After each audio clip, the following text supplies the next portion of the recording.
conceive, believe, achieve. Shut the f*** up. You're listening to Believe You Me with Michael the Count Bisping and Paul Felder. I do love it though. It's a comfy big ass shirt. We are talking about the UFC Baku shirt, ladies and gentlemen. Yeah. It is a beautiful shirt. It is a beautiful city. We have got a lot to talk about today. We got Jon Jones retiring. We got the fights in Baku. We've got UFC 317. We got Ilia Topuria taking on Charles Olivera. Tons of shit, loads of stuff going on. But Paul, we just got back from Baku. I just got out of bed. The fights were on till 3-ish a.m. I did the post show till 4 a.m. I had my bags at the arena, straight to the airport, flew to Istanbul, had a 6-hour layover, then flew back. The most stressful part of the journey, even though we were flying out of a war zone, and I'll throw you the baton in just a second, most stressful part of the journey was LAX. That airport is a shit show, okay? Sort it out. But Paul, give me your story after the fight. Okay.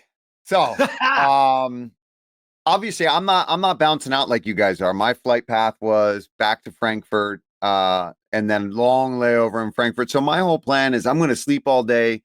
The 25th floor, that cool bar that rotated, they ended up keeping it open like G's over there. Credit to them for that. Where they were like, if you're a UFC and you wanted a drink, they were letting us up there, right? A lot of us didn't have to leave until Monday morning. So I'm up there. We invited Oban Elliott up. He came up. We talked about his fight. We talked about all that. John Gooden was there, Brian Butler, Jamal Hill, their whole crew.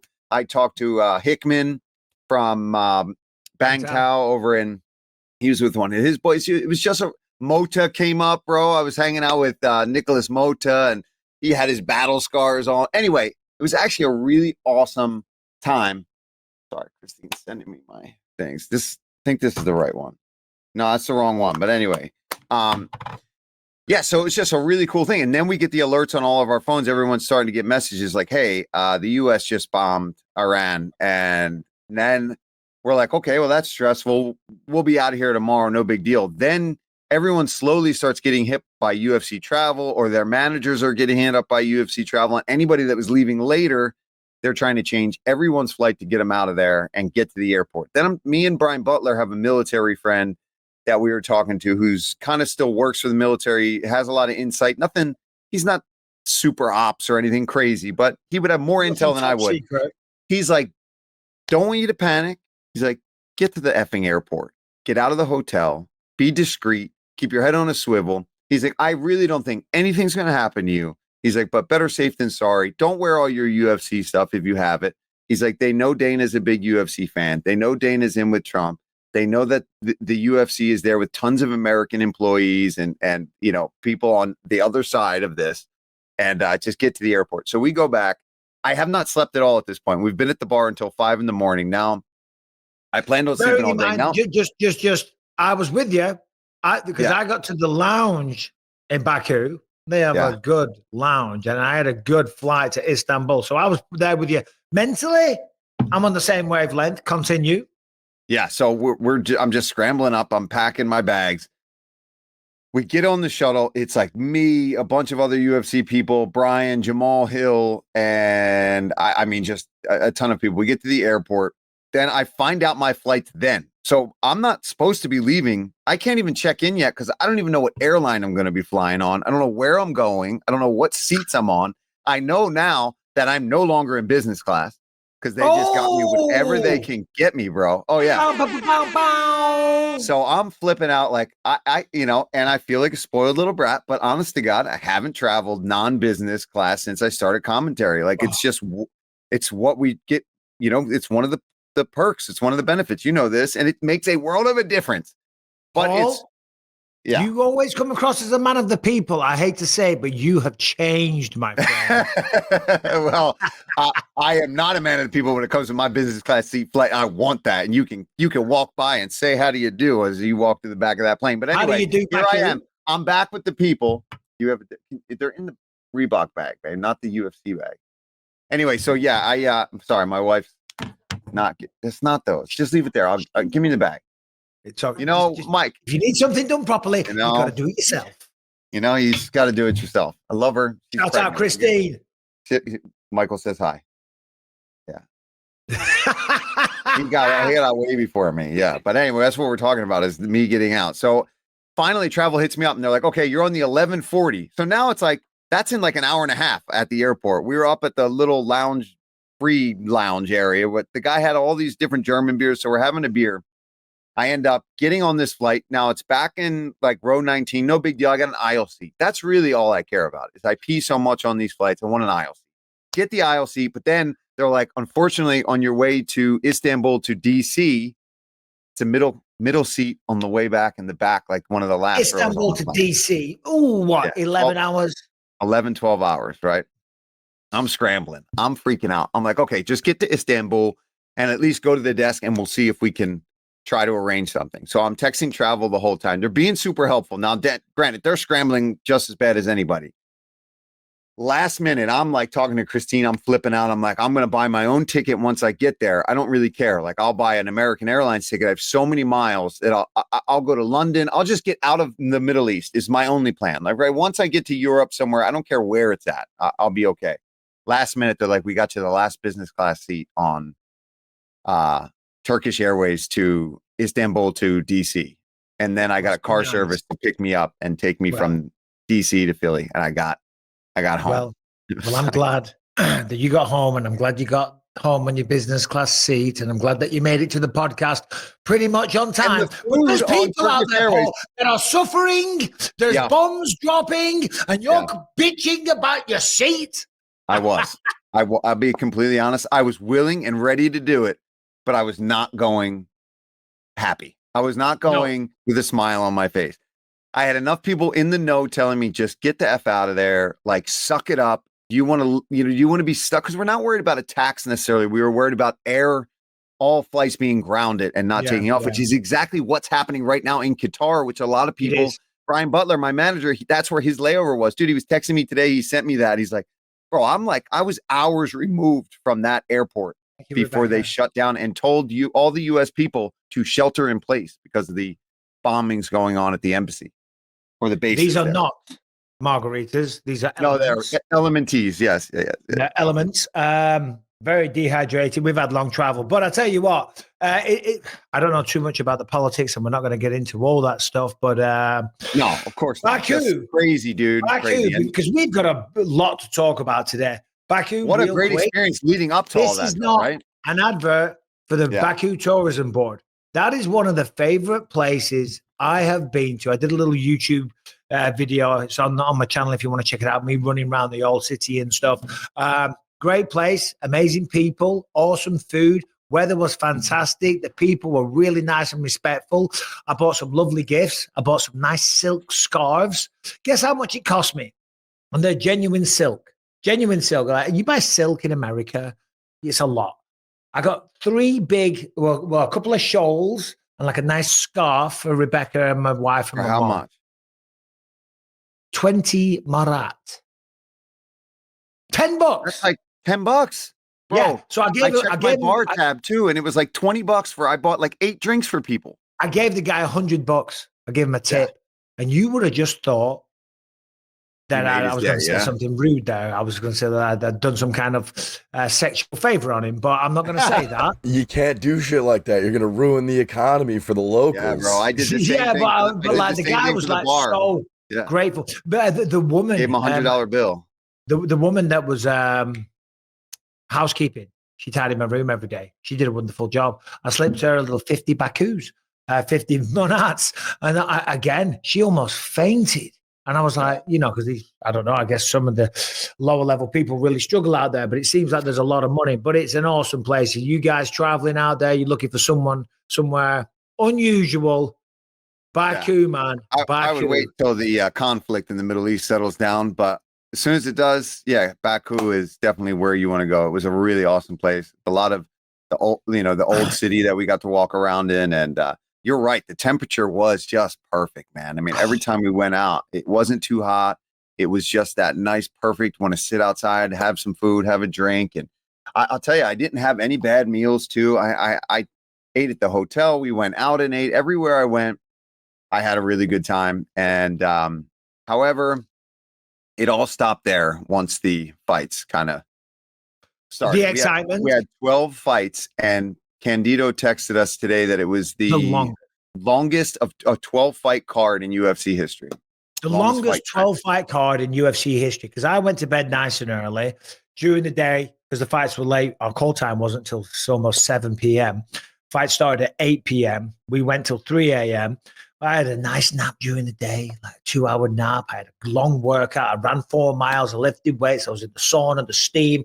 I got a hard crazy sauna too. Crazy sauna at the hotel. I was feeling so good. I'm like, I'm going to have a good show here. And then just like the energy, it was hard, man, because it was decision after decision. The first fight of the night, Muhammad Usman versus Hamdi Abdelwahab. Someone was shouting, Rashad Evans was shouting out code words saying, Jon Jones, what's the code word? And I went, duck. And everyone around me started laughing. And then I started to second guess it and overthink it myself, thinking, shit, have I just really disrespected the heavyweight champ? And Jones has had a great career. And then at the post-fight presser, Dana reveals he's walked away from the sport. And not only walked away, he's shrouded in another police controversy. We'll get to that in a little bit. We'll talk about it all. What was the name of the guy? Nazim Sadikov, Nicholas Molson. Holy mother effing shit, right? What a fight. One of the best fights you'll ever see. Certainly the best fight of this year. Maybe the best 8-9 minutes of action you're likely to see in an MMA fight. Anyone that wants to talk shit about MMA, say those guys can't strike. It's all just cuddling. Show them that fight. Molson unloads. I said on commentary there was like a 100-punch combination. Zach got in our ear. It was 75 punches. 75 punches. Yep. And dude, I was talking to a friend today. I went and did a little pad work to try to get myself back awake here on the East Coast. And we were talking about it. It was 75 punches. And we were like, I don't care who you are.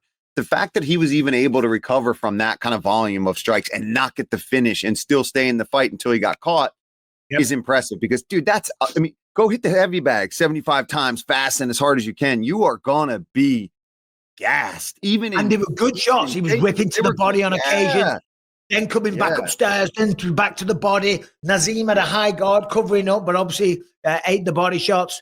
Just phenomenal. Those guys both got $100,000 each. Fair play, because Dana said the rest of the card kind of sucked. And there were some good performances, but it wasn't the best night. And that's just the way it goes sometimes, sadly. It is how it goes. But when there's a fight like that, and when Dana goes and does that for those guys, man, it's so awesome to see when you lay it out like that and you get that extra money. I mean, that's going to mean a lot to those guys. Getting an extra $100,000 is big for them. I mean, we talk about maybe the bonuses needing to get bumped up, and I was talking to somebody else too, where there should be, I think, more incentive to give bonuses for any finish. Have a finish bonus for any athlete on the card, no matter what. If you go out and get a sub or a knockout or a TKO, you automatically get a little extra. And I think you would start to see a lot of these fights start to pick up a little more. I think that's a fun way to do it. That's not a bad idea, because sadly a lot of people these days are too content with going to a decision. And I never did. I'm not bigging myself up. I know that you never did. And I feel like a lot of the older generations didn't do that. But a lot of the new blood seemed very happy and content to go to a decision. Even Khalil Roundtree admitted that was his plan, to not take chances and get a decision victory. Khalil looked phenomenal. He outclassed Jamal in every single goddamn way. The only critique that I would have is that after a while, when you've got his number, you know that you're faster, you hit harder, you're more technical, that you're beating him up and you're dropping him almost at will. You drop him 3 times. Step on the gas a little bit. Step on the gas. So anyway, to your point, I think that's not a bad idea. All right, today's episode is sponsored by Cash App, and they are here to make it a breeze, to make it simple, to make it just foolproof for sending and receiving money to people. You know the score. You lend someone some money. Oh, I haven't got it on me. When I have the cash on me, I'll give it to you. Not with Cash App. Boom. One touch of a button. It is in your bank account. Simple as that. No sending it to wrong people. No messing around. Get the cash that you owe or that you owe to someone. Sent, simple, easy, fast, and reliable. Cash App is a safe, easy, and fast way to send, receive, and transfer money to family and friends. Instant setup. It was very, very easy. Just enter your phone or your email and some other basic information. no bank account needed. And there is no waiting. The money will show up straight away. No waiting around for days. It's your money. You shouldn't have to wait. So you can feel confident and secure that you are not being ripped off. So right now, what are you waiting for? If you want to send money in 2025, then you've got to do it with Cash App. And the best thing about it is that for a limited time, new Cash App users can use our exclusive code to earn additional cash. For real, there's no catch. Just download the Cash App and sign up. Use the exclusive referral code BELIEVE in your profile. Send $5 to a friend within 14 days and you will get $10 dropped in your account. Terms apply. That's money. That is Cash App. That is the way to send money in 2025. Cash App. Brian, Harrington, you guys text me that Jamal was being delusional or something. And I saw something on Twitter that he did a video on his YouTube channel or something. No, that's not real. That was fake. It was fake. Yeah, I looked. That was not real. I was looking for it everywhere. I'm like, yeah. The YouTube video was not real, but his reaction when they were scoring the fight was a little. It was funny to me. I think you're right. I understand, but I think you're misunderstanding because he was there and he said 49-46. And then they said 50-45. And that's where he went. Okay. Because he didn't agree with 50-45. I talked to him. I talked to him a lot. I guess 2 nights ago. Who knows what day it is anymore, right? But he wanted me to come over. And I was like, oh, boy. Anytime a guy loses a big fight like that, and, you're just talking about it on commentary and you got to go have a convo with them while they're sitting there post-fight. It's tricky, but I was 100% completely open and honest with him. And I said, Jamal, I said, you lost the fight. And he's like, do you think I lost all the those? It was every round. I was like, I honestly probably would have scored it completely for Roundtree, to be fair. Maybe you won the first round. I was like, but there's a world where you lost every one of those rounds. And I said to him, I said, man, you need to go and heal your body. You need to make sure you're actually 100% healthy, because I still think there's things going on ever since he tore his Achilles that are giving him trouble. And I said, you need to train like an athlete, bro. I was like, yeah, the generation of fighters that are out there now, and Khalil, for example, he is dialed. He is doing strength and conditioning all the time. He is hitting pads for fun with one of the best pad holders that he can find. He's working with a team around him and nutritionists and people that have got him dialed in. I said, your skills now are not going to be enough to get you through the entire fight. I said, you need to start. I was like, do you take creatine? Do you take this? Do you do that? He's like, he's shaking his head no. And we had a really good chat and a really heart to heart as somebody that's watched him and has the same management and has been around him for a long time. And I'm like, bro, you need to be training and lifting and doing all that. It's like, you can still have fun. You still go smoke some weed here and there, have a drink and live your life. I was like, but you need to start treating it like you're a fighter all day, all the time. And that means just doing something, staying fit all year round, not peaking for a fight, but training. At least training. And I think he took it in. He seemed a little bit like, we had a good man-to-man. And I was like, dude, you can kick my ass. I was like, you can beat my ass right now. You're so much better. But I'm telling you, I was like, the only thing I can give you is what helped me. And that's like, you got to be working out all the time. You've got to live as a fighter while you're fighting. When you're done, you can do whatever you want. But right now, if you want to be fighting guys like that. I agree with everything you said, but also in the fight as well. He was very nonchalant. And there wasn't very much output. And I know he's got good punching power, but you can't just rely on the fact that you're going to catch him. He did catch Khalil with a few shots, and that was like his only big moment. I forget which round it was. But he cracked him when he was getting up. Remember? He was. That's right. Yeah, the uppercut was standing. Yeah. But it was a disappointing night for him. It was a good night for Khalil, even though it could have been an amazing night if he'd have got a finish and showed a sense of urgency to it. However, he got the job done. As you spoke to Jamal, I was at the lounge and I saw Ignacio Barmondes. He was there with Bilal and there was a bunch of fighters. So I went over and gave him the little pep talk. But I did it in a very jovial way. I'm like, Ignacio, don't feel bad for yourself, man. I said, just went up against Fiziev. He's one of the best in the world. He's an incredible striker. I said, you're a young man. Look at where you're at. You're in Baku. You're traveling the world internationally. You're getting paid a shit ton of money. Yeah, you lost a decision. But guess what? You're going to learn from that. You're going to get better. You've got a family at home. You've got a child. I said, life is great, man. Look at the life that you're living. Learn from this. I said, don't be sad. Don't be sad. Celebrate this moment. Know you lost. You came up short and you've got work to do. But there's lots of positives to take away. And then a couple of the UFC team, like the execs, were like, I overheard what you were saying there. That was a great speech. I'm like, yeah, it's true though. Don't dwell on it. Say, okay, all right, I'm disappointed, but there's lots to be grateful for. All right, so anyway, Paul, you know what Dana White said at the post-fight presser. Jon Jones has stepped away. Tom Aspinall is now the undisputed heavyweight champion of the world. Congrats for him. Round of applause. But what were your thoughts when you initially heard that news? I mean, I was just waiting for it to happen, because I'd been one of the guys that was getting very unsure and doubting the fact that fight was going to happen. I kind of knew it was coming. I'm glad, and I was kind of happy that finally, okay, at least I said it from the beginning. Like, I just want clarity. If you don't want to fight Tom and you're worried about whatever, or you have too much going on in your life, then just leave. And he finally did. And it sucks for Dana and the UFC too, because it sounds like they had it, right? He was pretty clear. We had it agreed upon, and then he changed his mind. So, I mean, there was reasons for us to have faith at one point. So that confirms that to us too, that we weren't wrong in thinking that it looked like it was going to happen. I mean, Tom thought it was going to happen. Dana seemed to think it was going to happen. And then Jon changed his mind. And it sucks. Well, it sucks for Tom, but at least now he can go, okay, who is it going to be? I'm the champ. That's it. Well, Tom said on this very show about a year ago that he would retire Jones without fighting him. And that is doing the rounds everywhere. Now, I had ESPN, I had Bleacher Report, I had a bunch of big news outlets saying, can we use this clip? I'm like, yeah, go ahead. Just give us a little credit. Yeah. No, he said it and he did it. I mean, so Jones, obviously, we don't need to go through the career. Great career, unbelievable career. And since he came out, a lot of people have, been celebrating and saying, amazing, Jon Jones, congratulations on having a once-in-a-lifetime career and this, that, and the other and all the rest of it. However, there's a big but.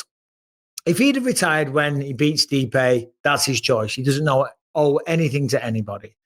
But he did tease and dangle a carrot and say that he'd fight Tom. And obviously Tom represents the real challenge, the proper test at heavyweight.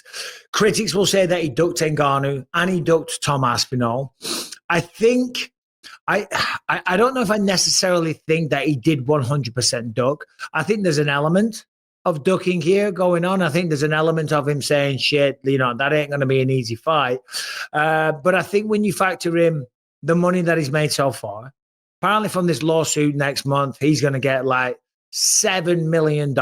So there's another $7 million that he's going to get. Yeah. I think when you factor in that he says he hasn't trained since last November, he's flying around the world, living his best life. He's enjoying himself. He's partying, Historically, he's always been a bit of a party animal. I can't judge him for that. We all like to enjoy ourselves and unwind and whatever you like to do in your spare time, fair play. He's always shown up. He's always won his fights. But I think when you combine all of that, and then you combine it with what just came out, this latest incident in Albuquerque with the police involved, and we'll get into that in a second. I think you put all of it into it, is like, you know what? I don't need the stress of preparing for Tom Aspinall. I've got the money. I've had the career and all the rest. I guess the real question is, will his legacy be affected?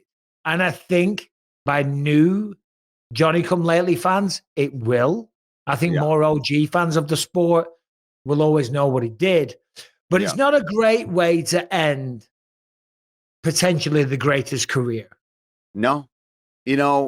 I guess the argument would be that if he had decided to take the Tom fight, it could have been his legacy ending with being potentially beaten and asleep on the floor, which I think we'd remember even more, but at least we would have given him credit for stepping in. But yeah, you're right. I do think there's an asterisk next to the GOAT status. I mean, I think you can't ever argue what he's accomplished and what he's did, but anybody that knows and is in the know will always know that he could have been even so much more if he could have just dialed in a little bit more and not let his life outside of the octagon be an absolute mess. Because I disagree with that a little bit. I think some certain people, like a Mike Tyson, like Jon Jones, certain people, they need that kind of madness, and that's the way they'll always be. That and they are just That's who they are. But look at Mike Tyson's life is no much better. He was broke as a joke for how many years? And 100%. But some of those people that have that they're crazy in every aspect of life, it helps them in the octagon as well. It helps them be a great fighter, you know. But I guess we'll never know. That's the thing. I think if he'd have fought Stipe, and even if he got flatlined, I think people would have still had respect and said, well, you know what? The man's almost 40. There's always going to be the next kid on the block. I think the fact that he pretended that he wanted to fight it for a while, that he danced around it for so long, that he wouldn't accept it straight away, that he didn't say, yeah, listen, I'm the heavyweight champion. Now I got to fight the interim champ because there's some chump out there with a belt claiming to be the champ. Line it up, Dana. Let's go in 2 months. I'm ready to rock. I just beat Stipe. The fact he didn't do that, it's not the best look. However, the division gets to move on. Fair play to Tom. Dana came out and said that they're going to compensate Tom for the time that he's been sitting around on the sidelines. So I don't know what that looks like, but Tom's going to be a wealthy man. I think he defends the belt many times, as many times as he chooses to, and then walks away off into the sunset. Maybe he's the greatest heavyweight, maybe he's the greatest to ever do it, and of course, a very, very wealthy man. But let's dive with the help of Mike Harrington. Harrington. Yeah, I need more details. I haven't heard all these details yet. I was reading it on the way home. The very, very long flight that I had. Harrington, give us the breakdown, the play-by-play, the police reports. So ABQ, Albuquerque Police, was investigating a traffic crash near his home. The officer came across a woman in the front passenger seat of one of the cars, exhibiting signs of significant intoxication and lacking clothes from the waist down. The woman said Jones was the driver, but had fled the scene on foot. She then picked up the phone and called Jones. He said the officer said he appeared to be heavily intoxicated and made statements implying his capacity to employ lethal force through third parties, but would not answer direct questions about whether or not he was Jon Jones. Jones was interviewed a few days later and said that the woman was at his house but had left without him, and he just got a call on the phone from her later. She says she was partying at his house. They had done mushrooms and they were partying. And the last thing she remembers is driving, like she blacked out at the house. Last thing she remembers is being in the car with Jones at the wheel. So we're just going to make sure this is alleged for lawsuit reasons. We don't want to get a lawsuit on our hands. Yeah. Allegedly, she was partying with Jon Jones. She's partying with You're mixing not up. unusual to be loved by anyone. Anyway, Tom Jones. I can stop saying that because for years now I've been getting Tom and Jones mixed up. Yeah. So she was doing mushrooms with John, apparently, drinking heavily. They've gone out. They've got into a car crash. Apparently, because Harrington missed out a couple of details, not giving you shit. There was a bathroom incident or a bathroom emergency. She was found in the car naked from the waist down.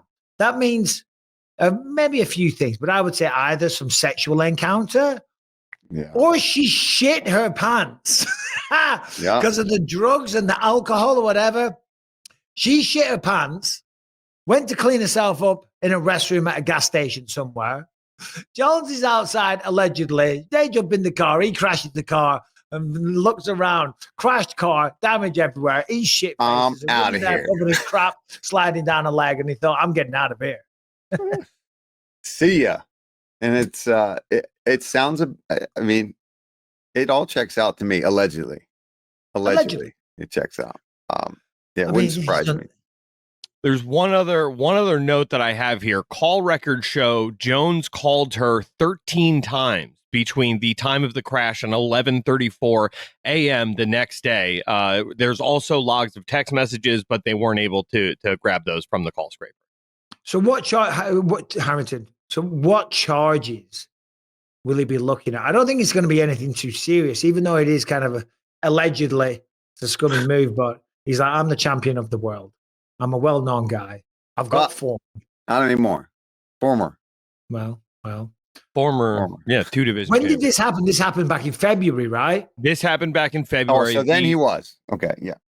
The Journal has learned a criminal summons accusing Jones, 37, of a misdemeanor charge of leaving the scene of an accident in February. That was filed Tuesday. And that's, and by the way, I'm not justifying him, but fleeing the scene of a crime compared to police show up, you're hammered behind the wheel of a car, you've crashed a car, you've been in this situation before. There's a woman who's naked from the waist down for some reason, possibly with shit running down her leg. We don't know. Allegedly. We don't know. But she had a bathroom emergency. Like, I'm not saying I'd do the same thing, but I think I might get the hell out of there as well. Yeah, I'd like to think I'm not in that situation, but you're probably right. If I'm looking around going, all right, well, if they get me now, I mean, I'm definitely F. They're going to get me anyway. They're better off getting me tomorrow morning. You know what I mean? Like, okay, I'll see you later. I wasn't there. I wasn't in No, none of us were. And we're having a bit of a laugh because, of course, it's naked bathroom from emergencies. Those shrooms, man, sometimes you take them and the tummy can upset you depending on how they took them. If they like ate them for real, like actual shrooms. And I don't think they were microdosing. You know what I mean? I think they were dosing. So yeah, you can absolutely, you can get a little sick. So allegedly, they're having a major bad trip. They're tripping their balls off. They've crashed the car. She shit her pants. And he's like, oh, my God. I almost feel for him. So going back to what we said then, I think you piece all this together, and the money and the career. Yeah, he's like, I'm not dealing with all this anymore. I don't need to. And he's going to get $6-7 million from this lawsuit soon as well. Yeah. He's he's still going to get people like the reality show or the Ultimate Fighter of Russia, whatever he was doing. He's still going to get crazy offers for people to have Jon Jones around and doing things. He's still Jon Jones. And again, I'm just glad that it's done. At least he finally made them come out and say it, and it's official, and we can see who Tom's going to fight next. And maybe he comes back, maybe he doesn't, but at least it makes Tom now the champion, and we're not just holding up that division. So I was happy to hear it, that it's just settled. That it's Cyril gone. I would assume it has to be Cyril gone, because I would say respectfully to a lot of the other heavyweight division, don't get me wrong, Sergey Pavlovich, Tom's beating him, but another fight with Sergey would be interesting because Sergey can bang like a mother effer. Volkov, he's Volkov, right? Even though he's beaten him, but Volkov has improved recently. There's some interesting matchups. Just one, but I think he needs another fight. And Almeida out there. Yeah, I think the one that makes the most sense. You're right. I think Gan is the guy, and an agility standpoint. Fun matchup. It's a fun matchup. Fun, the size, the speed, the punching power. It all depends. Can Cyril Gane stop a takedown? And if that's what I'm concerned about in that matchup. Since he lost to Jon Jones, you need to send him to Dagestan 2-3 years and forget. 2-3 years. Yeah. That's what he should have been doing. Right? Because that's what Tom's going to do. I mean, not necessarily, but there's a good chance that he shoots a double leg. I would think in that fight, it would be a damn good chance to show off those jiu-jitsu skills again, because he's only got an English belt. Oh, that's true. So that's like what? Like an American blue belt? Yeah. It's, he's only got an English belt. Fair play to Tom then. I'm meeting up with him Thursday night in Vegas. Oh, nice. Then we're going to grab a little steak or something. I don't want to bother him asking him to be on the podcast, and no doubt his phone's going crazy now. And he's flying to Vegas for International Fight Week and whatnot, and no doubt he's doing Ariel Helwani's show. So, priorities, Michael. We got to go on the number one. Not our rinky-dink little podcast. Not the little rinky-dinky. I think we get better numbers, though, sometimes. Anyway. We're more handsome. We're more handsome. So. Definitely. And look at this merch. Look at the merch. UFC Baku, man. I like this shirt. I do like it a lot. Harrington, before we get into all stuff UFC 317, because there's a lot of stuff to talk about, a lot of lines. I like the hat ball. No, you look like, what do you think? What's he called? What's he called? What?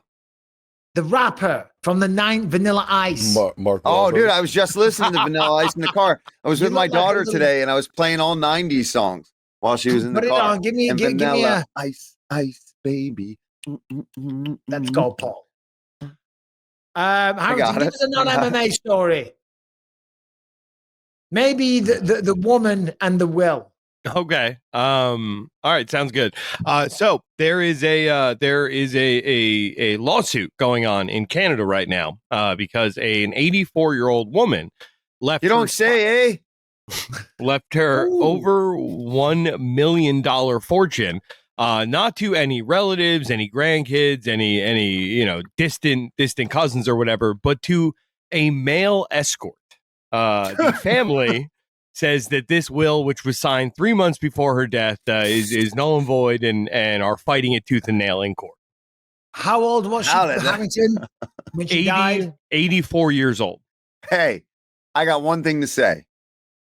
That guy's doing something right. You know what I mean? No, he's doing something right where she's like, you know what? Screw my family. I'm giving all my money to you for making these last few years of my life just extra special. Yeah, but think about this. For 84 years. Oh, not for 84, but she's 84, right? Right. Those last few years of her life, 81, 2, 3, 4. Old lady, this guy has been making her feel good. Yep. He's been servicing her. He's been giving her company. He's been giving her affection. He's been making her feel loved. And by the sounds of it, her own family were nowhere to be seen. Right? Yep. So I don't blame her. If this guy and her own family weren't there and they weren't loving and they didn't give a shit about them, her, or maybe they're just very financially well off anyway. Yeah. You know what I mean? And she's like, this is the guy that helped me through the last few years of my life. Yeah, okay, so what? I had to pay him. But you know what? He loved me. And I'm sure he did. I'm sure he loved her all right. He knew that. He was swindling her into getting into that money. But yeah, I agree. What if they weren't around? What if this poor lady was spending all of her time with somebody that she had to pay to be there, and the guy was better to her than her family? If that's what happened, maybe there is something a little bit more sketchy that the guy was doing. We don't know. But I see a world too where that's what I'm kind of joking about. It's like she'd rather give her money to that guy towards the end of her life, probably because of how bitter and pissed she was at how her family was acting or not being around for her. And she got them in the end, but I guess they're going to end up getting it overturned. So we'll see. I don't know how you do that. There is a world where the male escort in question, and, not casting any aspersions on sex workers, but they can be devious. Maybe he did just kind of get into her head. Maybe. Yeah, that's what I'm saying. There is that world too. Just turned her against her family and sitting there at night doing the thing, walking around, doing the housework in a little apron, just naked, doing the vacuuming. Wait, maybe like similar to the girl in the car with John, where she's just walking around, nice top on, but from the waist down, just naked. That's all you need. That's all you. Yeah. So maybe it is a bit of that, but I don't know. Harrington put that in the notes. I didn't see that story. We were on a goddamn plane from Baku. Harrington, jump on. You were going to say something. Well, I was going to say the relatives who are arguing it are a niece and nephew. It's like that's so she didn't really have too much family. It sounds like she was married. She had no children. Her husband was dead 14 years before she was, and for the rest of her days on Earth, she would regularly call up male escorts, and this guy was one who she was having for 3-day overnight visits. Wow. Hey, yeah. You let it stay then. Screw that. $1 million, right? It's not even worth. I mean, don't get me wrong. $1 million is $1 million, but yeah. This niece and nephew, go out there. You're young. Make your own goddamn money. If she chooses to leave it to whoever the hell she wants, that's her money. She made it, or her husband left it to her. And by the sounds of it, the escort sounds like he earned that money as well. Yeah, he was doing a hell of a lot more than apparently they were, where she gave that money to him. So that clarifies things a lot more for me and how we were feeling about it to begin with. And I just don't see how you can have that voided. I mean, it's her will. Unless it looks like somehow it was altered or anything like that, then I say shit, it stands. Harrington, imagine you were young, free and single. I mean, just imagine you were young, free and single. How much would it take for you to lay the pipe to an 84-year-old lady? 84 is tough, man. I've done some older ladies in my time. I think I've gone 60s before. I don't think I've gone 70s or 80s. You've done a woman in the 60s? Yeah. And how old were you? 27. No, maybe? dude. I was like fresh out of, I had a fiance and we almost got married, and then I was single, and all of a sudden I'm young, free, and single again on the market. And, you know, like a. And where'd you go to IHOP to pick up a old lady? It was a friend of a friend. We just met. Hold on, let me ask this though. Was she a put together like 60-something woman? I mean, look, she was. All right, no, she wasn't. I was like, I hope. Harry, I hope. I don't know what put together means for a 60-something-year-old woman, but we used to like a fitter, like a little sex slave. She's like, she picked up Harrington. Yes, this was The Graduate. Was she smooth? She must have been pretty smooth. I mean, she got a 20-something-year-old guy. No, I would. You were just. Like, I was going for it, man. I was going for it. So you pushed the issue, you dog. Yeah. You pushed the issue. Whatever, man. I was. Yeah. Hey, I'm the summer you get on a bench. You were part of Dirty Mike and the Boys back then. I was Dirty Mike. He's actually Dirty Mike. Yeah. It sounds right. It sounds right. Yeah. God bless you. God bless you. Wow. All right. Apparently not much for Harrington. International fight International Fight Week this week. It has commenced. You're not going to be in Vegas, Paul? Nah, I'm not going to be in Vegas. I'm going to be hanging out right here at home. Dude, I couldn't even imagine if I had to take that trip. For you, it's pretty quick, right? You're in and out of Vegas, no problem. But imagine me, that's a 5-hour flight that I got to get on again. After all that, I'm home until New Orleans. I don't have to go anywhere until then, and then it's 2 in a row again with Abu Dhabi. Oh, maybe Abu Dhabi. Vegas, Wednesday. I'm flying back Saturday morning though. I've got the weighing show. I've got Power Slap. I've got a couple of obligations. I could have stayed and watched the fights, but I've been away so much. Yeah. Saturday morning, I'm flying back and watching. And you'll enjoy it, man. Just watching it, doing your own damn thing at home after everything we just did. I think you'll enjoy it more that way. Then I've got a film. That one I tried to get you on. Got that. Then straight to Abu Dhabi and just continues from there. It's a pain in the ass. But anyway. All right, today's episode is sponsored by Ghost Bed that are here to solve your problems. If you aren't sleeping well enough, if the bed is too hot, then Ghost Bed is here to save the day. Ghost Bed provides high quality and super comfortable award-winning mattresses crafted in the United States and Canada. Did you know 60% of US adults report being too hot when they're trying to sleep? That's why we design all of our products with cooling features so you stay comfortable and asleep all night. Pair any of our mattresses with Ghost Bed's award-winning adjustable base and get the ultimate sleep experience. Family-owned business and sleep experts with over 20 years experience, 60,000 5-star reviews, patented cooling technology exclusive to Ghost Bed mattresses for comfort and support that you won't find anywhere else. And by the way, premium materials handcrafted in the USA and Canada. As I said, the Ghost Bed mattresses offer 3 different types, all designed to help you sleep deeper, longer, cooler, and more comfortably. The Ghost Bed Luxe, the coolest bed in the world, is the most popular and features their own signature Ghost Ice cooling technology with 8 layers of comfort and a balanced medium feel. Choosing a mattress is personal, but it doesn't need to be stressful. So if you want to sleep better, you want to sleep cooler, and you want to get a great deal, go to ghostbed.com. Use the code BELIEF to score an extra 10% off on top of the current deals. That is ghostbed.com. The promo code is BELIEVE. Sleep cooler, sleep better, even when your brain won't tap out. Ilia Topuria obviously fighting Charles Olivera. He has the chance to become a 2-weight division champion. Bro. Just play that video, that one that I sent you. But is it him on pads? No, it's him talking about Islam Makhachev. Where do you see this? I like it. Oh, who gives a about Islam? Islam. He doesn't even know how to pronounce 2 words. I don't know what to tell you, to be honest. They talk so much bullshit. They act like they invented the sport. I already said this. I don't know. They talk, and at the end of the day, they do what they are told to do. I think that it's going to be even bigger, me against Paddy, than me against Islam, because the one who that no one gives a f- about him, that's Islam. No one gives a f- even in Dagestan, when he's fighting, the people goes to sleep and they watch his fight in the morning. You know, they said that they wouldn't vacate the belt, they would move up to the welterweight division, that I wouldn't get the title shot directly, that I had to do one more fight to get the shot. And what happened at the end? I get my title shot, he moved up, he had to vacate his title, so who gives a f- what they say? They don't even know what they are talking about. They think that they are smart, and that's not the case.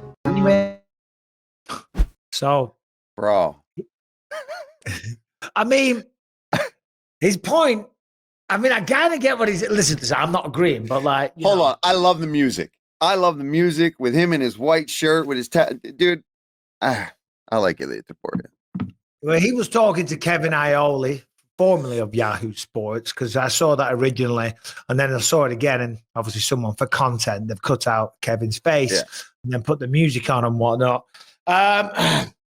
Seems like he's still going after Islam. Seems like he still wants to make that fight happen by talking shit about him, talking shit about the reputation that him, that Eagle MMA, that Habib and his father, and they all have, saying that they talk like they invented the sport and stuff like that. Yeah. So, I mean, I like it. Fair play, you know? I like it. And I like Islam too. And I just think it's great that there's these big beefs happening. It's what we need right now. We need to get behind something and feel one way or the other. You can love Islam and his whole thing and hate it, but it's all good for bigger fights in the future, right? I think he is a smart guy, and I think he knows that down the line somewhere, if Islam's winning and I'm winning, this is a massive, massive fight for the company. This is a fight people are going to want to talk about. He knows it's not right now. He's already saying, I want Paddy. He basically just said that, right?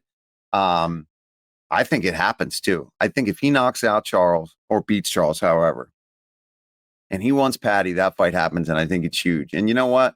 Good on Paddy. You finally stepped up and won a couple fights against legit guys, putting yourself into a spot to get that. Sign me up. Yeah, I mean, obviously, that's the fight of the weekend. It's the big title fight. I'm excited for it. Some people were kind of complaining, saying that, Charles didn't really deserve it. I know Justin Gagey wasn't happy. I think it's a great fight. So let's get into it. I think Ilia Topuria is the safe pick. If you wanted to put some money on this, I assume that Ilia is the favorite. I don't know what the odds are, but I assume that he's the favorite. I would think so. I would be, we can't bet. And I'm a fan of Charles Olivera, and all I've ever done is talk highly about him. But I'd be really, really confident putting a good amount of money on Ilia Topuria. Yes, Charles has the ability to finish. Yes, he's reckless. Yes, he's dangerous. Yeah, he's got the subs and he can hit hard and all that stuff. And he's got the experience and he's a former champion. But he has lost a few lately. He has lost a lot at 145. He has taken some damage.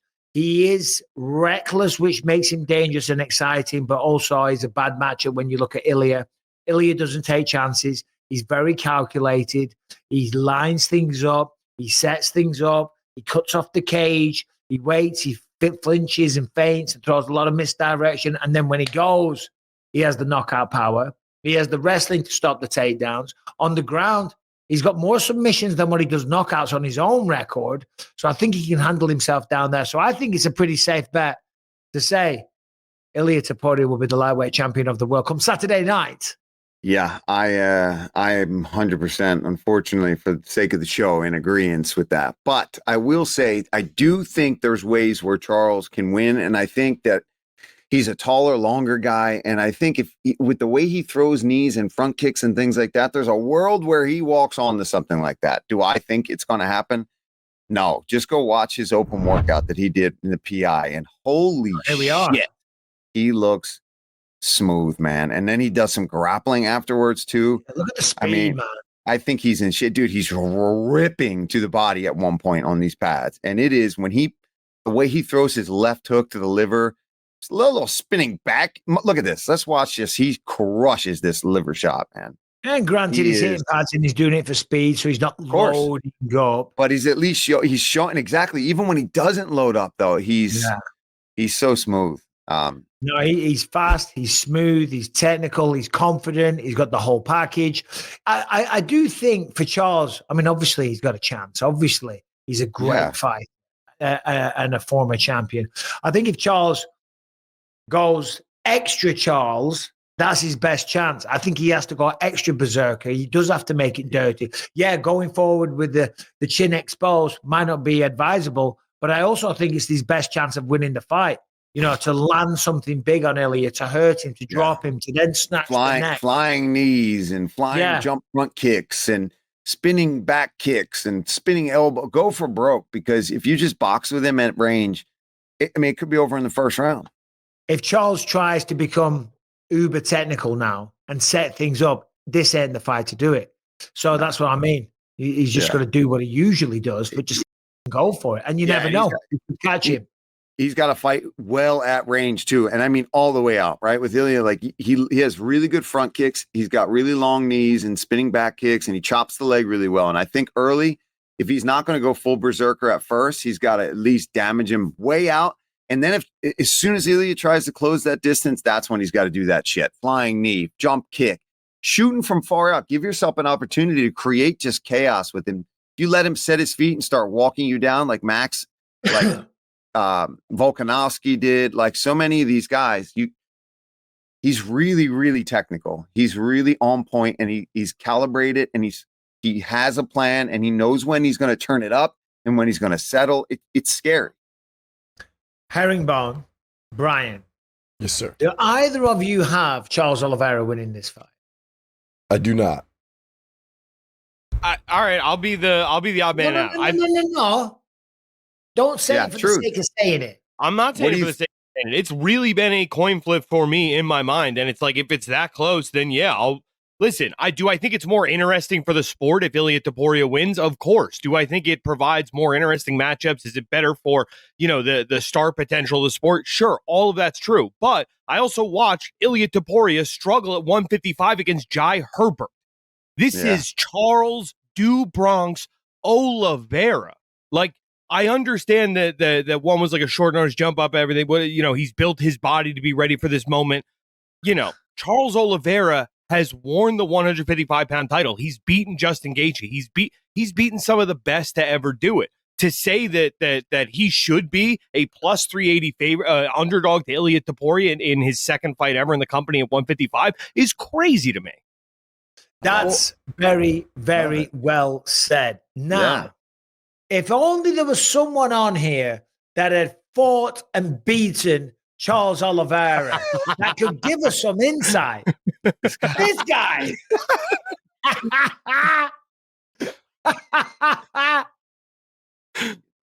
Paul, did you fight him twice? No, once. No, it was once. It was once. Yeah. What was your experience? I don't mean to like relive it all and everything, but like, what did you learn? If you were to speak to Ilia Topuria, for example, and share some of your experiences, what would you say that you learned about Charles? I mean, when I fought him, I thought he was going to be a lot weaker than he was, right? And this is even back when he was just starting to really be a 155er. He's much bigger now.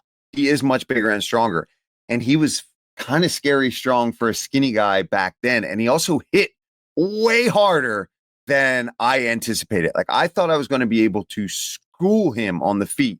And we were worried if it went to the ground, then it would be chaos. But we really were confident that I was going to smash his liver, smash his arms, let it rip, and then he would have to try to wrestle me. And he came out and he leg kicked me like 2 or 3 times and hit me with a couple shots. And I was like, oh, like he hits hard and he is strong in those scrambles.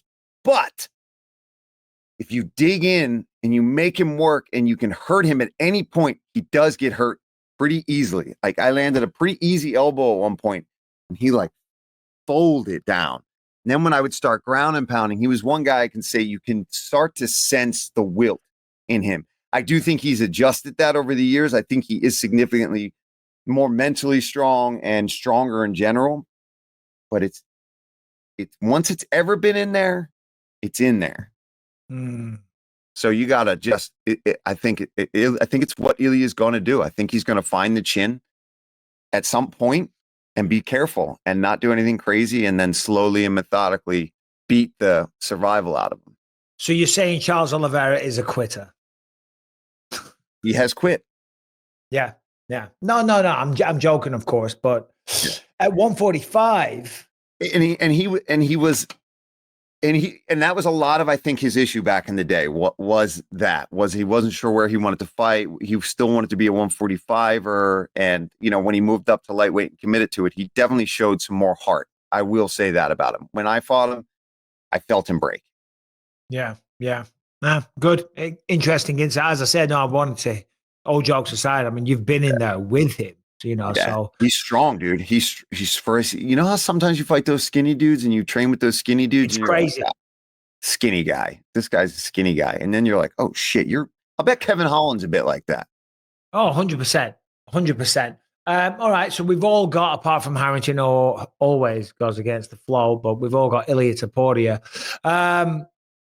I think it's almost guaranteed he's going to call out Paddy Pimblett. He's been mentioning his name a lot. Islam's going up and fighting Jack. We don't know when that's going to happen. If Ilia beats Charles, he calls out Paddy Pimblett. Justin Gaethje retires and retires. Ilia. Now remember, there's going to be no Jones versus Aspinall at Madison Square Garden, right? That was the big fight. That's when everyone thought. Ilia versus Paddy Pimblett, Madison Square Garden, November.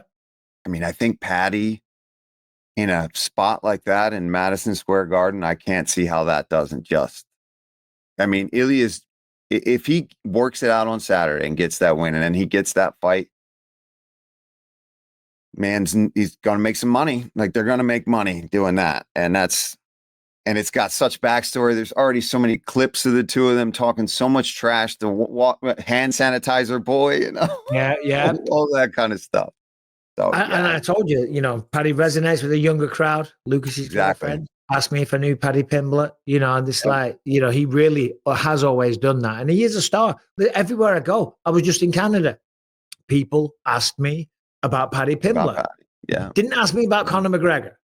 Didn't ask me about Charles Olivera or Ilia Topuria. Asked me about Paddy Pimblett. Yeah. And the UFC know that shit. They have ways of tracking people's star power. They know when they get a bump. They know on the YouTube videos of weigh-ins and stuff like that, and obviously pay-per-view sales, et cetera, et cetera. They have a million different metrics to track who their stars are. And of course, when people walk out and you get the audience reaction, you know what I mean? Paddy's a star, simple as that. And the win over Michael Chandler, had Michael Chandler aged, had he not trained, had he not showed up, or whatever, it doesn't matter. He beat him, and he's now in the position. I think that happens Madison Square Garden. Yeah, I love it. What else have we got? I mean, obviously, we've got some news stuff. Should we go through some of the other fights at 317? Harrington, anything burning on your mind? Well, I have a quote from 24 minutes ago. Ilia Topuria absolutely will not fight Paddy Pimblett next. That man needs one more fight before he's earned himself a title shot. No. That's a direct quote out of Ilia Topuria's mouth. Hold on. What was the outlet? Cut the whole bit. Cut the whole bit. Get rid of it, Brian. Edit that out. No. Or just save it for when it inevitably does happen. And you can be like, see, I knew. I know. I'm so quickly convinced, like, oh God, it's never going to happen. Be playing the game. You know what I mean? No, Harrington, where are you reading that headline? So he had talked about it in interviews, and then our friend Ariel brought it up to him to get a definitive answer on his show today. And Ilia said, no, that's not going to happen. He's one fight away from the title shot. He actually needs that fight because it's going to be even better for our fight. If he gets one more win, we're going to have to, I think, the biggest fight in the UFC, Paddy versus Justin. Justin is a good fight. I think Paddy's going to beat him easily. I think Paddy could get a win easily because of the style. Wow, he thinks Paddy beats Justin easily. That's the quote. That's crazy take too. That's a crazy take too. I was just about to say tinfoil hat conspiracy time. Not conspiracy, but my theory is that Justin has been making noise saying, I want a title fight, otherwise I'm going to retire. Right? He has been good for the UFC. Justin Gaethje has put on nothing but great fights. Apparently they came to his house and begged him to fight Max Holloway regardless. He fought Max Holloway. Beat Vaziev. That looked great Saturday night. Twice. So I thought, mate, the reason Ilia's saying that is because the UFC have already might have said, listen, it's Justin next, regardless. So don't be calling out Paddy, right? So he's just said that to talk shit. But I'm probably wrong. Yeah. I mean, who knows, right? I mean, because if he fights Justin and then he wants Paddy to fight Justin, that's what I'm saying. Yeah. Or does he want them to fight to see who's going to fight him is what he's trying to set up. I think ultimately at the end of the day, I mean, if you think about it, Jon Jones has walked away. Dustin Poirier is walking away. If you look, hold on, let me just bring it up real quick, the UFC rankings. Because if you look at the rankings right now, there's not too many people. Yeah, okay. Arman Tsarukyan is the backup fighter on Saturday night. But so was Ian Gary at 316, right? Doesn't mean you get the next title fight. Oliveira is fighting Ilia, right? So whoever wins. Max Holloway, it ain't going to be Max Holloway. He's fighting Dustin Poirier anyway. Poirier is retiring from the sport. Dan Hooker, he's not in a position just right now. Neither is Mateusz Gamrot. There's Paddy Pimblett there. But yeah, I mean, realistically, who else could it be? It's a tough spot for the lightweights right now. I hate to repeat it all, but Islam's moved up to 170. Oliveira's at the end of his career. So's Justin Gaethje. So's Dustin Poirier. Now, we need new lightweights, bro. We need new lightweights. I was just talking about it. And seeing Sadikov win on Saturday, that guy, give him a rank. He needs to fight somebody. After that, after what he just did in that one, he's only won since he's been in the UFC. He seems to be healthy and put together. That's a kid that's, I don't know how old Sadikov is. Yeah, I have no idea how to tell. Let me see. I don't know. I'm going to guess 27. He's 11-1-1. I mean, he's 31, so you got to give it to him now. Favorite thing about Baku, real quick. One thing. Yeah. The weather. It's so nice. I mean, I live in California, so I'm spoiled. I'll say the old town, the old city.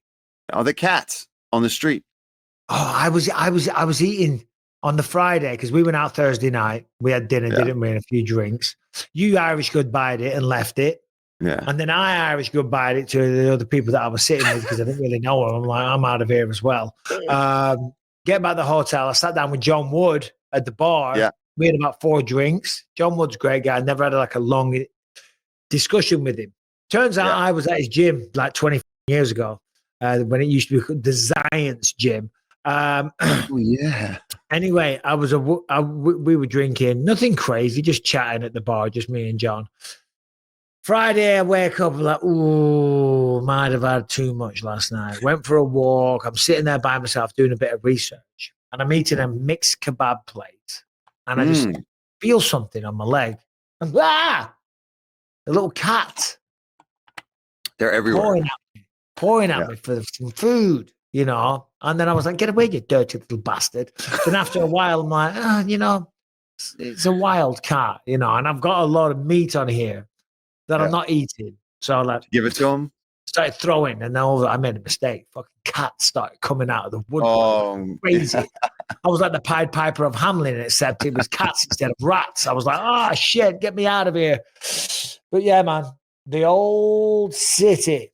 That bar on the 25th floor, my other favorite part. That was a cool bar up there.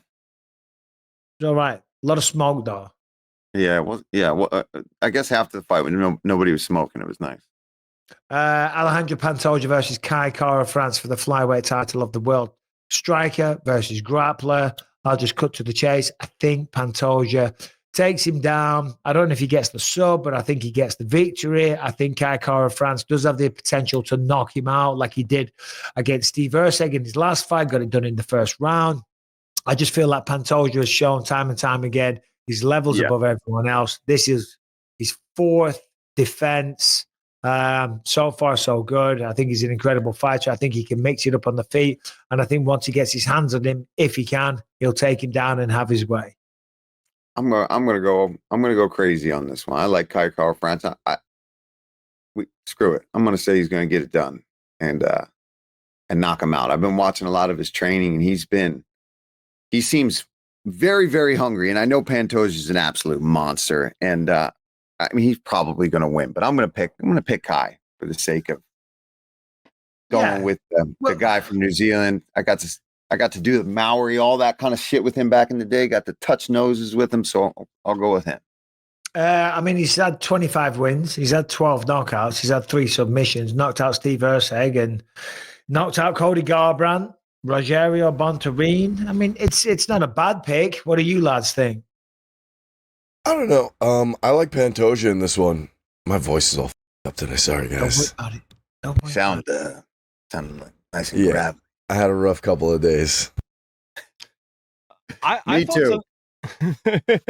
I thought something Pantoja was saying this week is kind of interesting. He said he's training for Kai Kara-France like he's fighting prime Mike Tyson. He said he hits that hard.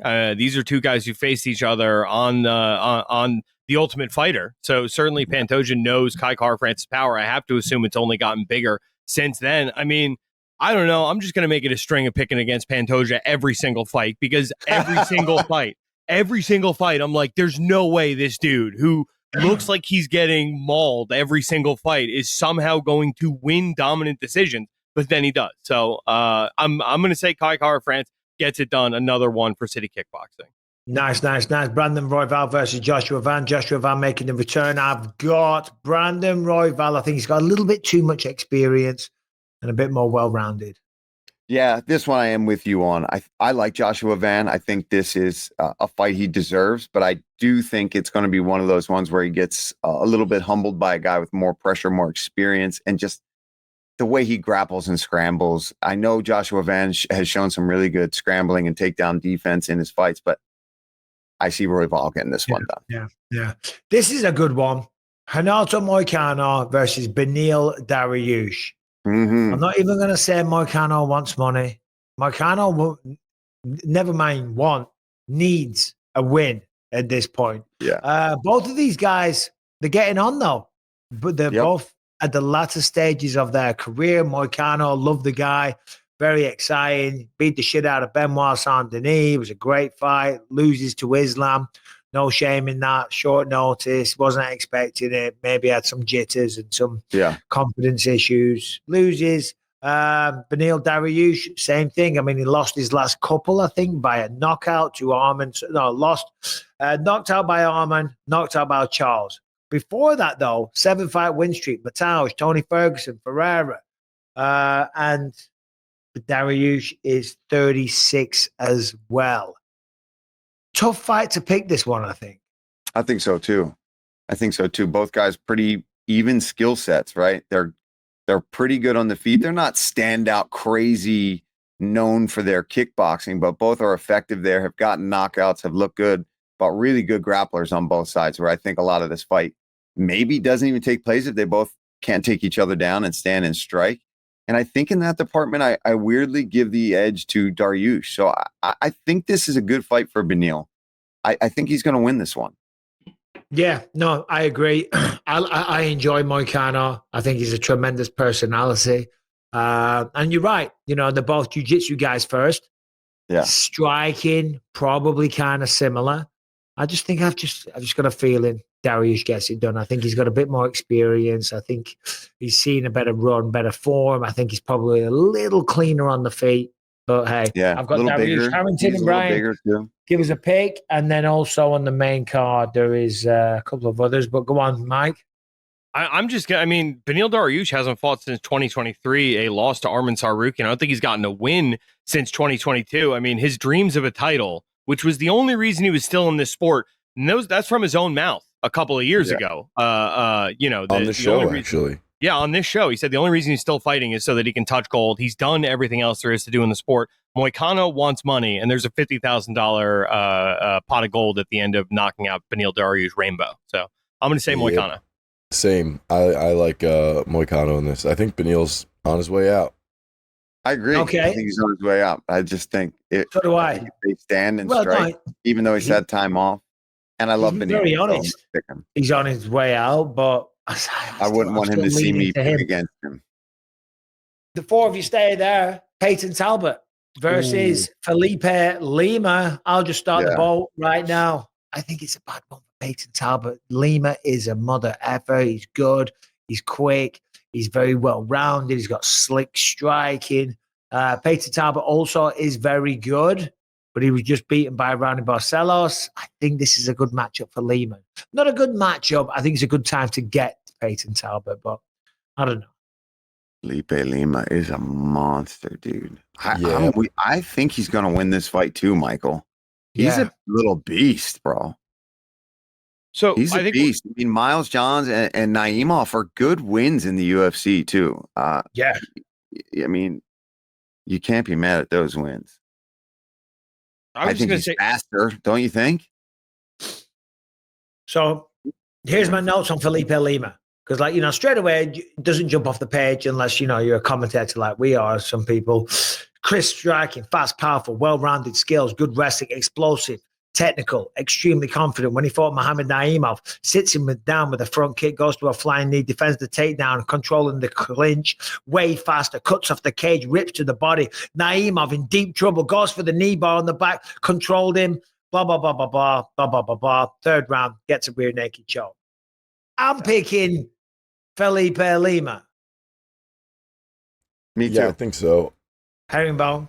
I really want Peyton Talbot to right the ship, but I'm just thinking about it. When's the last time you remember a highly touted prospect who was in a big spot, lost that, and then came back and won his next fight? Those guys typically lose 2 in a row. Mike Malott won the next one back after that disastrous UFC Canada pay-per-view. Yeah, Neil Magny, right? He lost to Neil Magny, but I think he got his next one. Did he? Did he? I thought he lost his next one and then got the one after that back. You might be you're probably 100% right. No, you're right. You're right. He beat Trevin Giles in the comeback. It was a ho-hum kind of a ho-hum affair, which is why I think I clocked it as that. Ho-hum. Yeah, especially with Peyton Talbot coming off. People are talking about this kid as GSP 2.0, and then he comes out and gets a decision against Trevin Giles. It's like, all right, man, you gotta win. You gotta win. A win's a win, bro. You know. You got a nasty knockout after decisions. Yeah. No, Brian, it was ho-hum. You know what? Fair enough. Little ho-hum. Hey, didn't impress Harrington. Jesus Christ. Hey, listen, if guys can bounce back like that, maybe Peyton Talbot keeps it safe, uses his distance, and squeaks out a ho-hum decision victory. I don't think Felipe Lima is going to let that happen. Neither one of those guys fights for a ho-hum. I don't think they fight ho-hum. Prelims, let's have a quick look here. We've got are you looking at the fight card, Paul? Yeah, I am now. Are you looking at the fight card? Uh-huh. This is the best fight. What fight am I talking about? For comic book fans. Ooh, comic book fan. Which fight would that be on the prelims?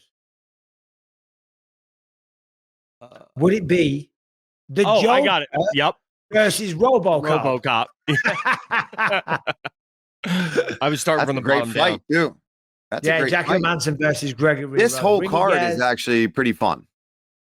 Hyder Emil. We got Terrence McKinney versus Vyacheslav. That'll be good, man.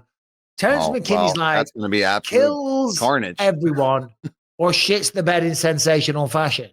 Yeah, that's an absolute wild fight right there. I like Borshov's always good. Yeah, Borshov's he's got to really fight through that early storm, and we've seen him do things like that. So I think that's a fight he can win. Terrence McKinney, he's got to settle the F down, or every time I talk to him, like, you learn how to just relax a little in there because you're dangerous as hell, but guys you get through that storm. Sometimes it seems like that's it. Used it all right away. Is there anything, Harrington, that we need to get to in terms of news before we go to questions? I mean, Pereira saying he's not going up to heavyweight. He's fighting Ankalaev, and he gave a timetable for it. I think that might be interesting. I assume that he's going to fight Magomed Ankalaev in November. I assume that was going to be the MSG main event. Enough yet. I agree, to be honest. I think he should fight Yuri Prohaska next. Pereira, I don't think he goes up to heavyweight. I mean, he could do, but he ain't beating Tom. No, he needs to stay. At light heavyweight. Stay at light heavyweight. I think he wasn't. No excuses for him either. But I know in that fight with Magomed, he wasn't. He was apparently dealing with some illness too, and I know he hasn't been too open about that, right? That he was like, no, he was just shitting like his brains out. Yeah. So I don't think he was great. He wasn't in Jon Jones's car, was he? He may have been. He may have been. Yeah. He did have a bathroom emergency. So for questions, I have one that I literally don't know what this man is saying, and then I have one about Jon Jones. Okay, well, we'll do that one. But I do like this non-MMA show that you put in about Jeff Bezos, Harrington. Ooh, okay. This is near and dear to my heart. Go ahead. So I'm going there for my honeymoon in like 3 weeks or so. I'm going to Venice for leg one of my Italian honeymoon trip, assuming it's still standing after Jeff Bezos's $25 to $50 million 3-day extravaganza of a wedding, which is going to take place on his private yacht, but is going to bring in untold number of tourists to a city which is actively sinking into the sea. They can complain all they want. They literally moved a bridge for this man's yacht. It's gonna happen. Yeah. First of all, you put in the notes $10 million wedding. And I'm like, so I'd initially read 10, and then the thing I put in there said 25 to 50. So what? So what though? He's the richest man on the bloody planet. Oh, I'm just saying that's insane. No, it's a lot of money. No, I'm not saying it's not a lot of money. I'm just saying for Jeff Bezos, it's nothing. I mean, that Indian family that we were talking about that tried to do Logan Paul versus Conor McGregor spent like $300 million on his wedding. You know, that's small potatoes for these kind of big players. $10 million, $25, $50 million, whatever. So what is Jeff Bezos? That's how he wants to spend his money. Fair play. People of Venice aren't going to be complaining when all the bloody the economic boost that it gets. And I'm going to Venice in September after Paris with Rebecca. So I hope it's also going to still be there. But it's like, it ain't Jeff Bezos' problem. If they're going to allow him to put I'm not sticking up for the rich, evil billionaires, but it's like, find something else to complain about. Well, so what I know about Venice is they've like shut it down for tourism on certain days because like walkways in the city are getting submerged underwater. Like it's really a problem for like people just trying to get around and like go to work and go about their day-to-day lives. The people living there are really in a bad way. And Bezos, so that 50 million might include some of the donations that he gave to Venetian governments, and I'm sure, you know, charities of politicians who signed the orders that said, yeah, come on down and do this. You know, which he has been doing for months. You're starting to sound a lot like Greta Thunberg. Oh, come on now. You really I just want a nice honeymoon, man. Just get on a boat to Venice and start protesting, you know, and just don't get kidnapped this time. I couldn't care less. There's enough. I've got enough of my own problems. What if Jeff Bezos wants to do, and he wants to go to Venice and bring a bunch of people? If the people of Venice or the Venice council government allow it, so what? No, but I don't blame the people that live there for bitching. If that was my town and it was in a shit mess and it was going to be destroyed, I mean, I don't think the economic boost is going to matter if my house collapses. Is the only concern. No, correct. There. But hey, listen, for us, going off all over the world. I've just got off a flight from Baku. I couldn't give a flying shit. I just escaped the Middle East, so he's not on my radar of his wedding at the moment. But God, what a last couple of days. Yeah, rich assholes are going to do what rich assholes do. There you go, fair play. Yeah, exactly. But yeah, what a last couple of days indeed, Harrington. I got kind of a cool story.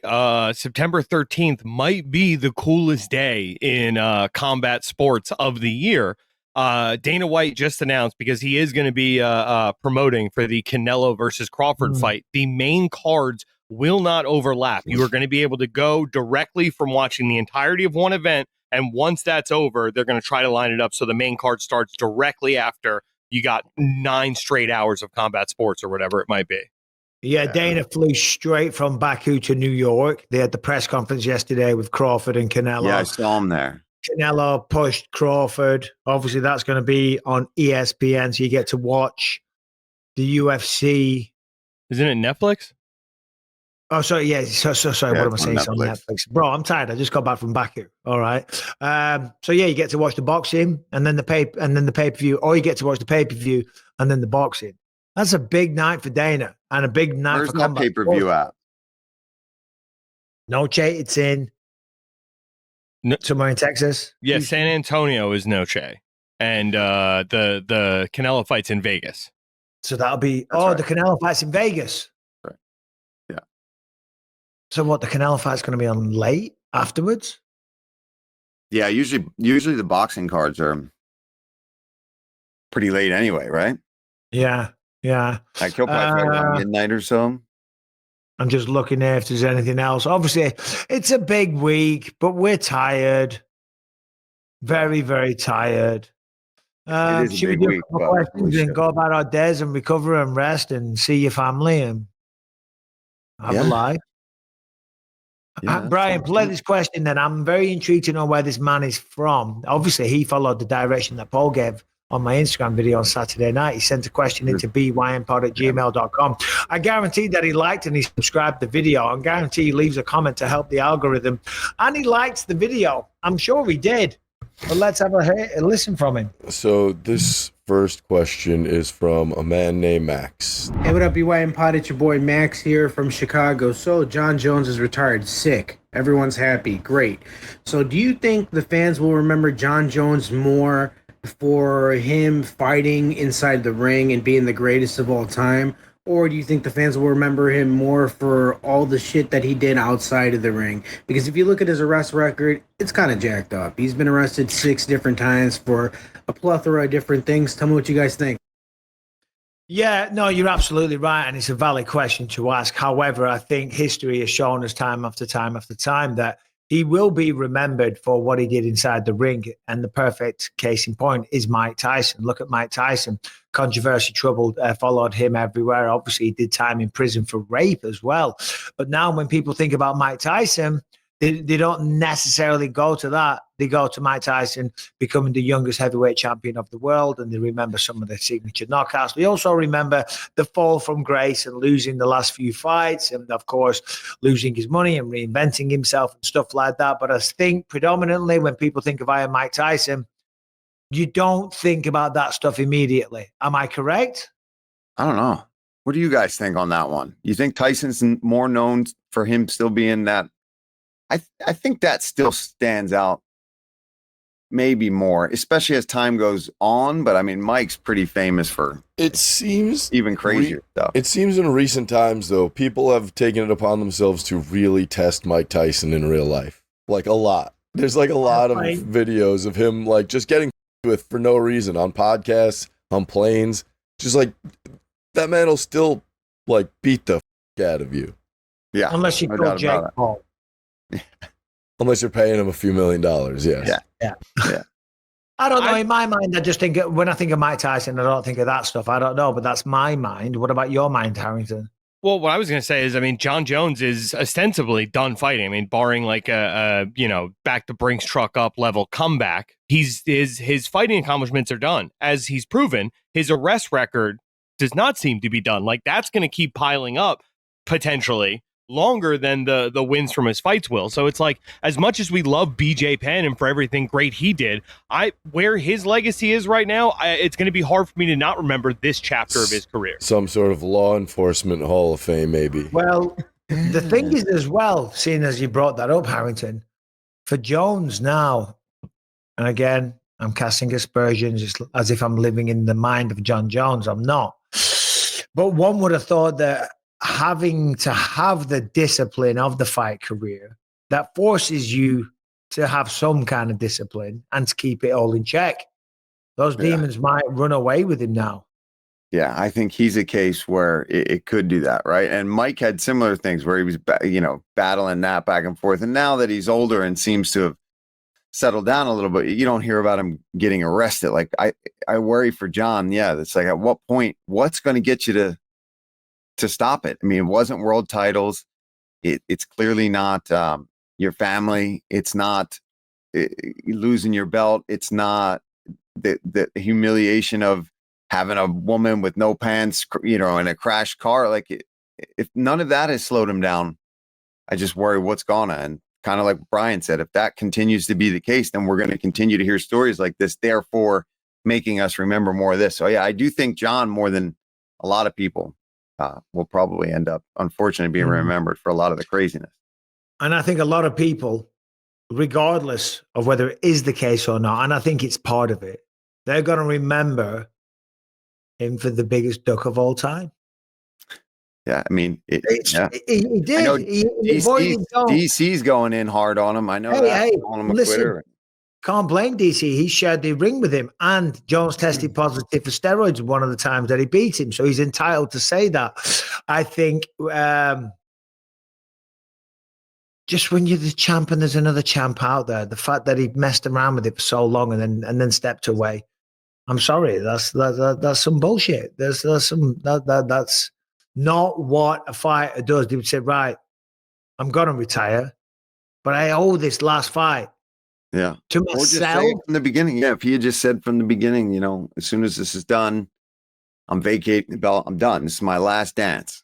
But it wasn't that. It was unclear. And then it seemed like it was going to happen. So yeah, it's BS. Now, Brian said we have another question from someone with an accent that he can't understand. I'm going to guess if they're from England, they're either a Geordie, they're Welsh, maybe they're from Bristol, but I don't know.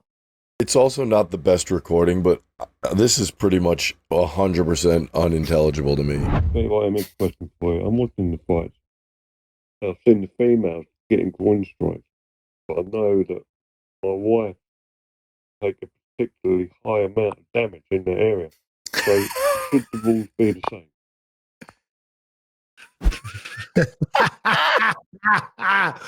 His wife can take a particular amount of damage in the area. We had a couple of groin strikes Saturday night. We did. And it was really hard. It's so hard. All that. It was hard not to make some stupid jokes. Because Brendan was like, "Oh, she kicked him with the toe," and there's a lot of obvious jokes you can make there. And I'm like, "Oh, bite your tongue, Bisping. Don't say anything stupid." It was 100% tough, and we're all kind of just looking at each other like, "Okay, handle with care here." That's funny. I don't know if the rules can be changed for that. I don't know how that would work. I think you got to just assume that doesn't feel great, and you got to give him a moment. But I get what the guy's getting at here. Yeah. No, I'm glad he brought that up. I don't think you're smashing your wife with a front kick up the middle there at home, buddy. I certainly hope not. I think no matter what you're giving her is not quite the same as getting punted up in there. Repeatedly in the vagina. Getting towed. Jesus Christ. Somebody did DM me during the fights to ask me if that was legal or not. And they was that on the BYM Discord? Might have been on the Discord. All right. I think that's it. I think that's our little UFC 317 review of Baku recap. No, whatever it was. How are you feeling, Paul? The tag for this episode should just be me and you on the runway running to grab a plane as it's about to take off with, things going on in the background. It should be. Think that would go? My next move, I'm going to the couch and I'm going to have a little lie down, a little nap. What's on the rest of the day for you, Paul? Yeah, I'm going to go upstairs.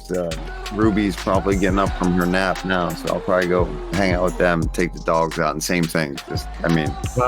Once I enjoy. And wherever you guys are in the world, also enjoy.